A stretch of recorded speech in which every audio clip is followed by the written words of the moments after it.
Our guest today is Tom Ball, Senior Vice President of Alliance Advisors. He's based up near New York City. He's been in the proxy solicitation business forever. I've known him a long time. He's a great guy. I'm Brock Romanek, today on Zippy Point. All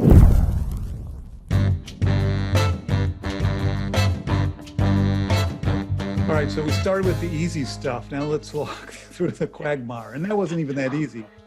What is DTC? What is Cede Company, and why does that matter? How do they play a role in this, the layers, the chain of ownership? Yeah, so this is getting into the weeds a little bit, but it's important. So DTC stands for the Depository Trust Company. They were started back, I believe, in 1973, and they were started to help provide a system whereby brokers and banks didn't have to exchange certificates when trades happened. So DTC was set up to provide clearing and settlement all electronically, all book entry. And how that works is instead of each bank and broker having shares of XYZ company in their vault, they deposit it with the Depository Trust Company, therefore the name depository, right? So for example, if a shareholder owning shares of XYZ company at Goldman Sachs sells 100,000 shares, and somebody at TD Ameritrade buys those shares, in the DTC system, Goldman is debited, TD is credited. So you don't have some person taking a physical certificate, walking up Wall Street from Goldman to TD and handing it over, which literally used to happen. So this is all electronic. And it's immobilizing the certificates. Cede Co is a nominee of Depository Trust Company.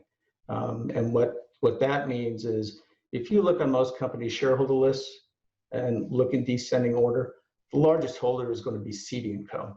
And Cede Co, again, a nominee of DTC, represents the shares held by the underlying banks and brokers.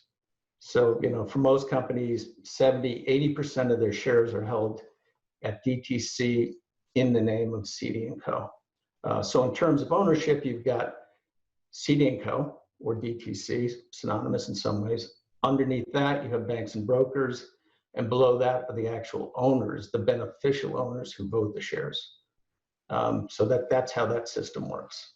And from the company's perspective, as I understand it, if you have, and these parties are all OBOs, objecting beneficial owners, if they're making these trades and it's just book entries in the DTC system, as a company, I'm not going to know that my shareholder base has just changed, that the shares got transferred from one OBO to another. Is that right? Well, actually, you would know it. I mean, if your proxy solicitation firm is doing a stock watch program for you, monitoring the trading, they're going to get daily lists from DTC, and they'll see the movements between Goldman and TD and other intermediaries, and knowing who the custodians hold on behalf of, which institutions, you could kind of figure out, which institution just sold and who bought the shares. So if you're doing a monitoring program, you get those lists every single day. Right, but that's if you hire a solicitor that has a stock watch program. Correct. Otherwise, the company's not going to know. All they know is that the DTC still has 10 million shares on the books. They don't see the movement underneath.